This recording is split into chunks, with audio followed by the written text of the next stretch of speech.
fellow, and this dusky-skinned Cuban, now the Mexican Napoles. Scheduled for the uninitiated for 15 3-minute rounds, and the referee, Monsieur Balderou of Paris. And we'd like to welcome you at our theatres right across the country, and of course in Canada.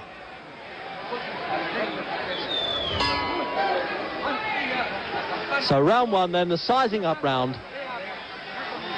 And it's this tall 6-footer Monzon who'll be pecking away with that left hand. And I've seen him fight a few times. He's a slow starter. That will suit Napoles. We'll be able to figure this fella out for a round or two, unless they unload their bums pretty early. But we'll soon find out.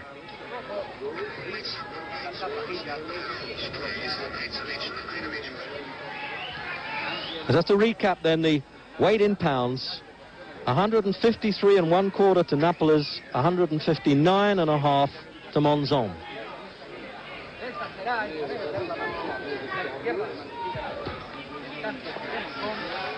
Well, as you expect between two cagey, experienced fellas now, a reconnaissance opening round.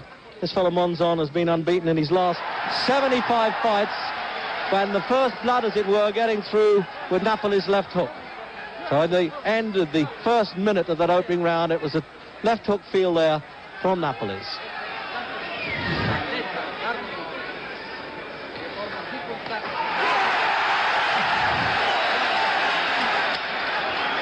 And Monzon does take a good shot, so he's really got to catch him right. Two of the best record fighters of all time you're watching.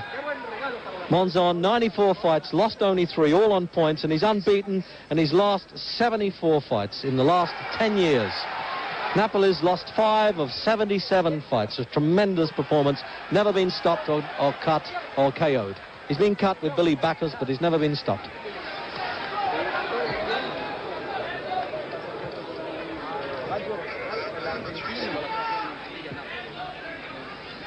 So midway then, in the opening round, we're still really enjoying this tremendous atmosphere under the big top here in Paris.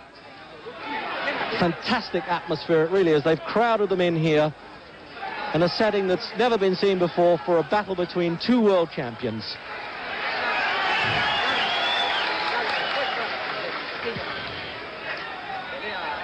Promoter of this fight, famous movie actor Alain Delon. And I should imagine he'd be very pleased with these pictures. So half a minute to go in the opening round then. And he tried that one for size, Monzon, that long right hand, a lazy-looking punch. Deceptive-looking fighter, Monzon. He doesn't look to have too much class, but believe me, those punches at his count. He's a mule, as they say. That's his nickname, and that's as it comes. He really plods and punches away there, and just war of attrition.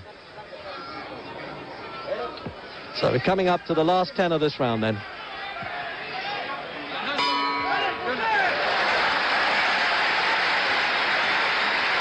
"12 championship fights. Monzon, 94 fights, lost 3. He's unbeaten in his last 75, and he's made 8 successful defenses of the middleweight championship, a record.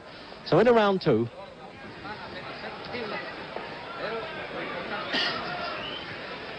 And this gangling middleweight champion then hoping to use this reach advantage against the super welterweight champion, who most good judges put certainly in the first 3, I think, of all time.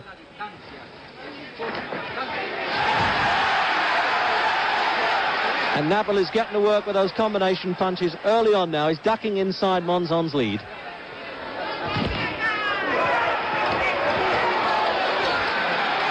Monzon is a slow starter, but is a good stamina fighter. Has looked very good in the latter part of the fights that I've seen him in.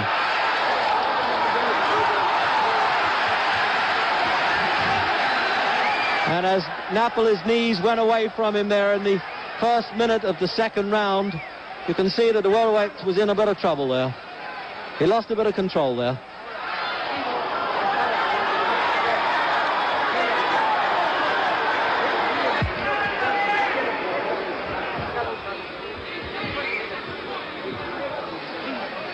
And I like the way Napoles has moved back in, trying to take the play away from Monzon.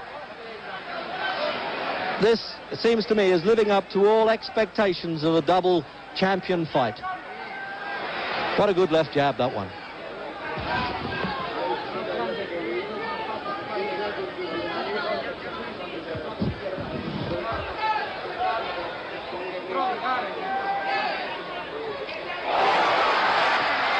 Well, he double jabs with that left hand, and then that right hand's like a bolt there from Monzon, an old-fashioned 1-2. He hits a postman's knock punch, he rat-tats with the left hand, and then he shoots that. Here it is, he's setting it up again. Look, almost like a tug. Bango, there it goes.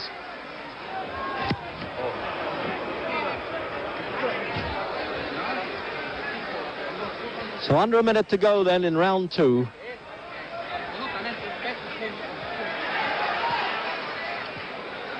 A bit surprised the way Napoles is taking the fight to the heavier man, spotting him 6 1/4 pounds. Napoles 33, Monzon is aged 31. So half a minute to go in round 2 then.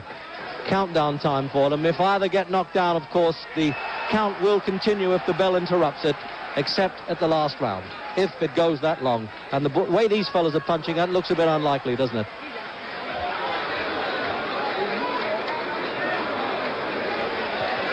The referee's doing it.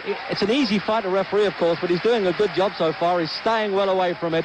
As we come up then, 5-4-3 into the last round. The seconds are putting the stalls into the ring. The end of the second round. And what a good round that was.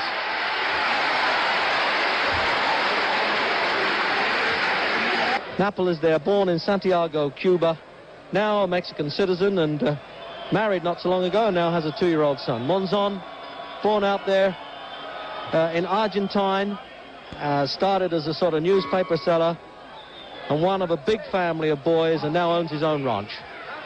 So round 3 then of this scheduled 15-round championship for the middleweight championship of the world, with the challenger, the welterweight championship of the world, Jose Napoles.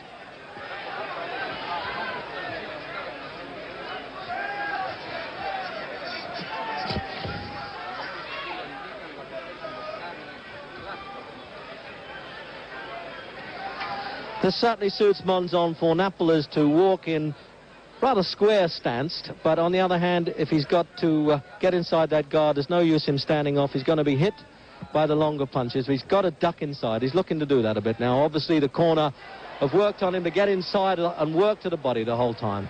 But this is one of the most durable middleweights you'll ever see.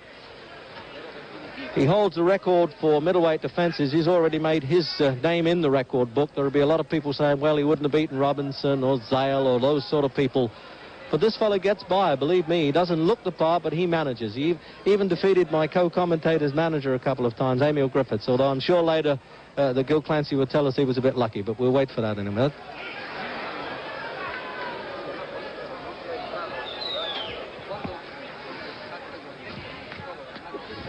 Looks to me as though Monzon is not going to refuse to be budged from this pattern, Gil.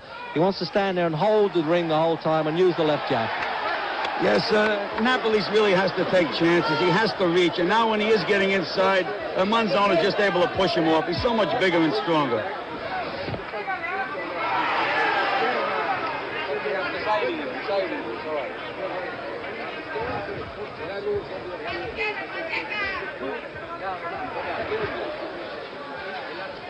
Keep the score, will you, Gil?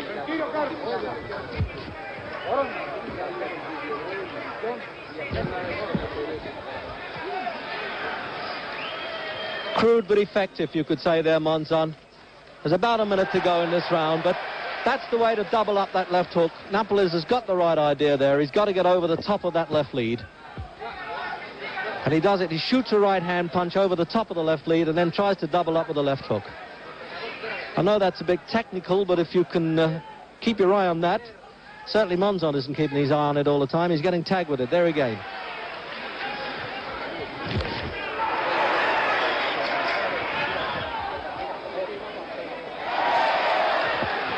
It really is punch for punch all the way.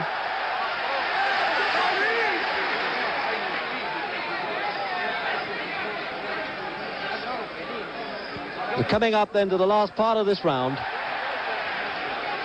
Referee Balderou of France keeping well away from these two, and well he might. They really know their business. So the end of round 3. As Napoles has lost and regained the title from Billy Backus within 6 months. He's had 12 title fights, 10 successful defenses. He was born in Santiago, Cuba, and he's now a Mexican citizen. And there's some French film stars around the ring. I think that's Francois Fabian. He won the title Napoles from Curtis Coates in 13 rounds in Los Angeles in '69. And his last 2 title fights, by the way, have both gone the 15 rounds course. That was with Clyde Gray, the British Commonwealth champion up in Canada, and Roger Menetre, the European champion, and that was in France. He also KO'd Ernie Red Lopez in 7 last February in Los Angeles.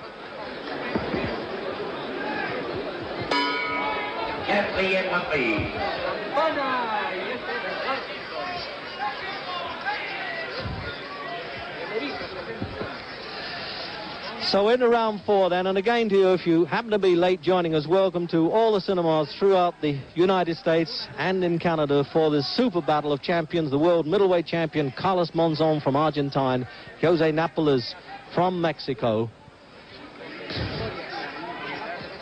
And you'll have no trouble there spotting Napoles, the dark-skinned Cuban with the white stripe on his trunks there. And he's taking the fight the whole time now to Monzon.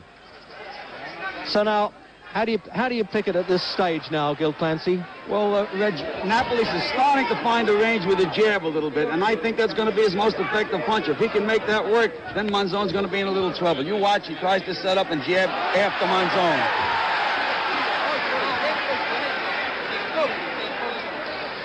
Well, there's one thing, Gil, you can be sure. This fellow Napoles has got the gift of the jab.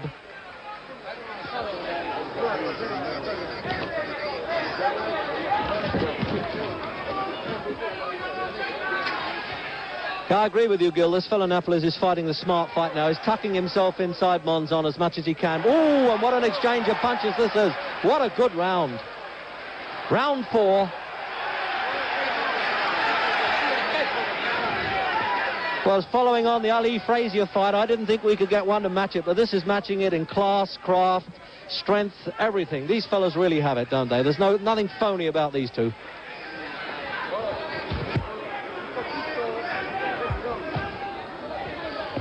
Headsman Lewis, you fought Napoles. How is he fighting now compared to when he fought you? Would you fight a different kind of fight as a welterweight? I think if I was boxing Monzon, I would fight a very different fight. As you see, Napoles is pulling out and getting caught on the very end of the long right hand. I think that Napoles should try and move closer in on the right hand rather than going to the outside. So they're coming up to 45 seconds left in this round.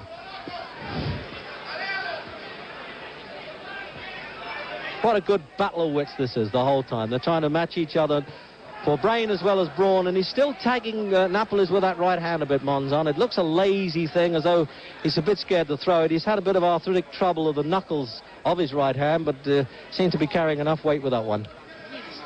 Very deceptive-looking puncher, as Emil Griffiths can tell you.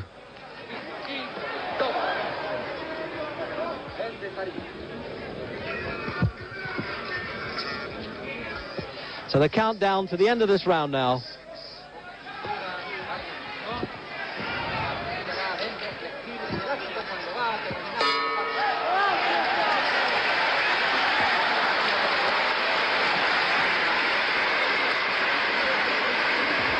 I don't think records and statistics mean much now, because this is all what's happening right here and now.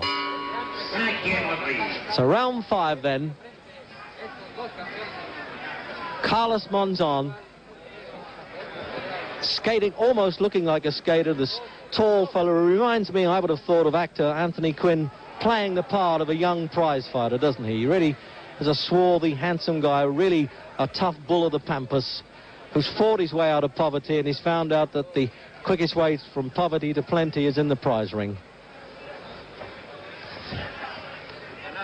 But the relaxed style of Napoles, the man who puts him, I think, among the all-time greats in this division, up there with Sugar Ray Robinson, and I have to say Elmer Griffiths, who you know who's sitting next to me.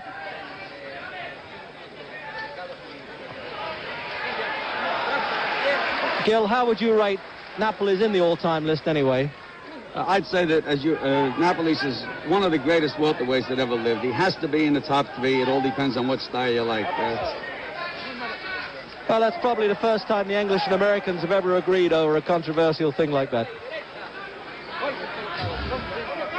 So let's get on with the fight, because it really is all happening here in Paris.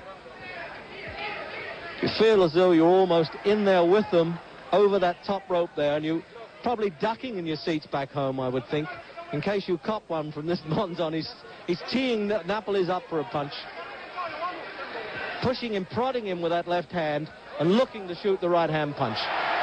It's obvious, but effective.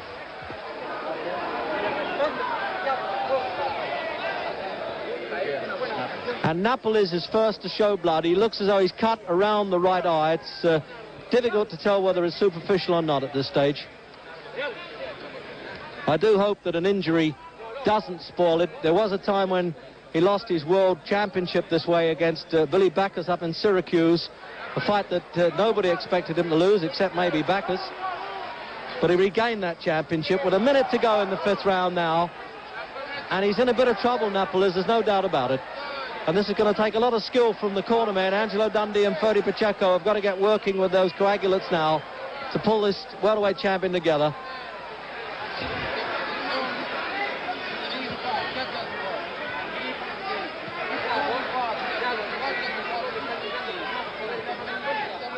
I said Monzon was a slow starter, and I was right. He's opening up a lot more in this round than he was at the start. And he's tagging Napoles. He's got Napoles in a lot of trouble. Where he wants to, he's hardly missing with a punch. And Napoles bravely trying to battle it out with him there. But it looks as though he may club him down. He may not have enough time in this round to do it. What an effective show this is from the middleweight champion Monzon. But we're getting to the countdown at the end of the 5th round. No, then the bell has saved Napoles.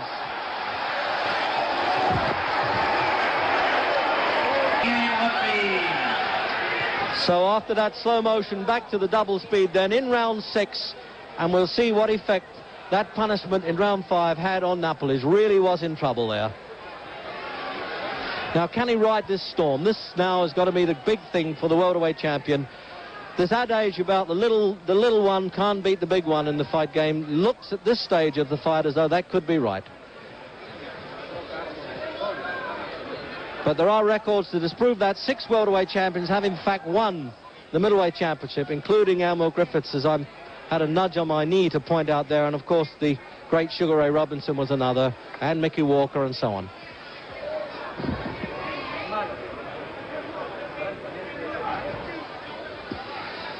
You think Napoles might get on his bike a bit here and move around and try and get out of trouble a little, but it doesn't look as though he's got the legs to do it, does it, at 33 at the moment, with a minute gone then in round 6.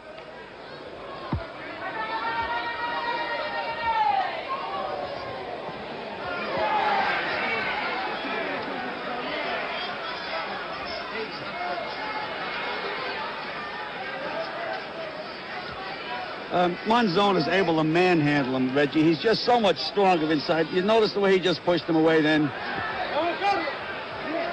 Yeah, 6.5 pounds or 6.25 pounds really does make a difference at this level of weight.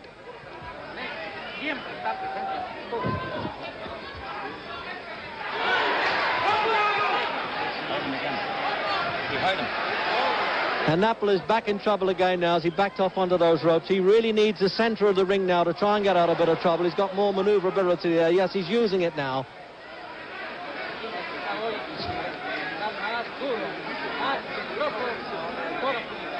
One wonders if Napoles was defeated here, whether this would be the end of him, whether he could get back to that welterweight division, having gone up from 147 to 153.25 to this fight.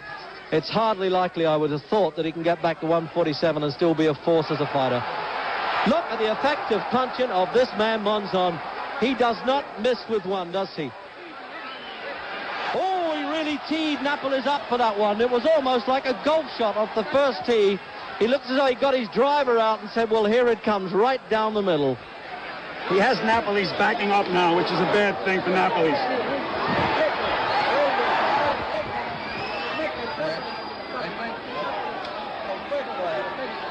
I think the difference is the size. pushing him around. And Napoles is really a right guy. He's only got 10 seconds to last this round. 7, 6, 5. I don't think he can. Yes, he'll make this round all right. That's good news for Napoles, but he is in trouble. And was he pleased to hear the sound of that bell?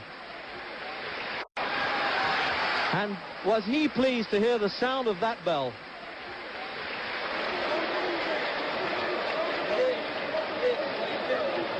Reggie, I'd like to point out that Angelo Dundee did a beautiful job on that cut. Now we see in slow motion. Watch the accuracy of this man's hands.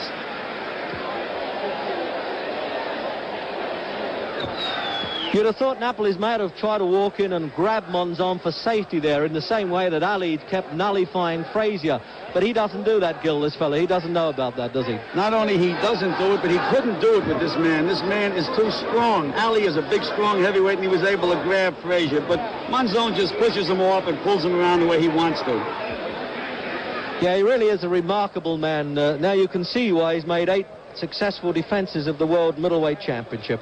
And they're using this 60 seconds in this corner now, almost like surgeons. They've got to pull this man together, give him every bit of spirit that they can give him, and send him off that stool with some hope. No, it looks like Angelo Dundee will not let him come out. At the start of round 7, Angelo Dundee will not let Napoles come out. Start of round 7.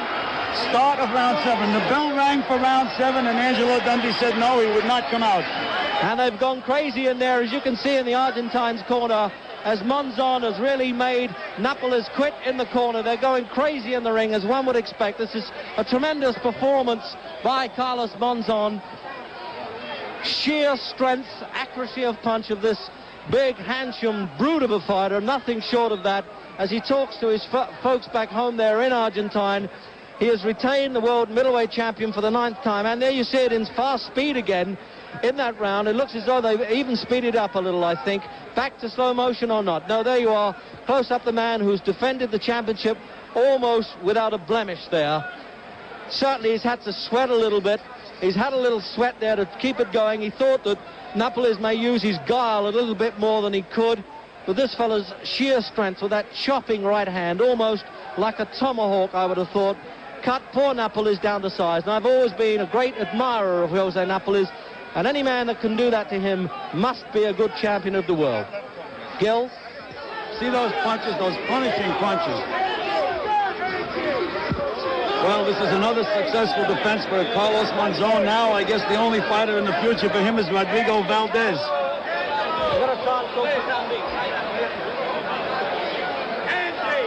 Say I'm going to try and talk to Dundee.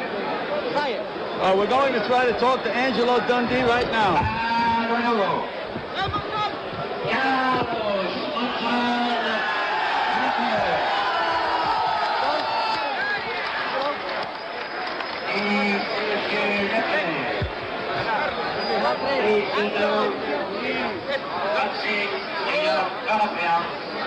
Il en est cinquième dans les champions du monde à Carlos Monzon. C'est ressenti 50 mètres par la source Perrier.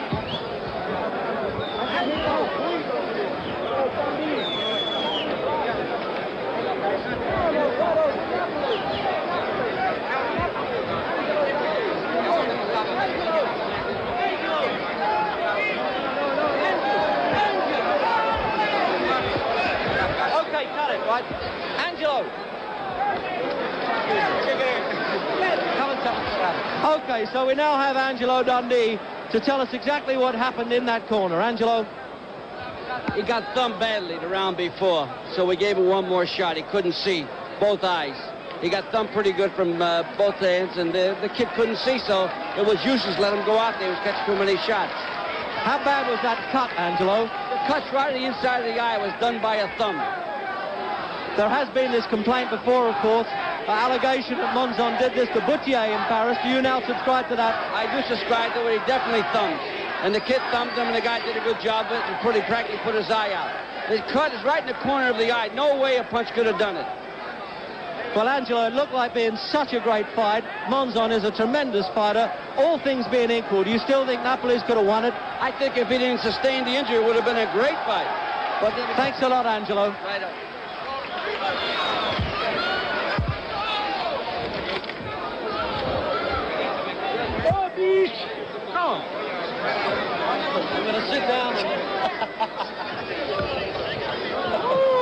78 kilos. All right.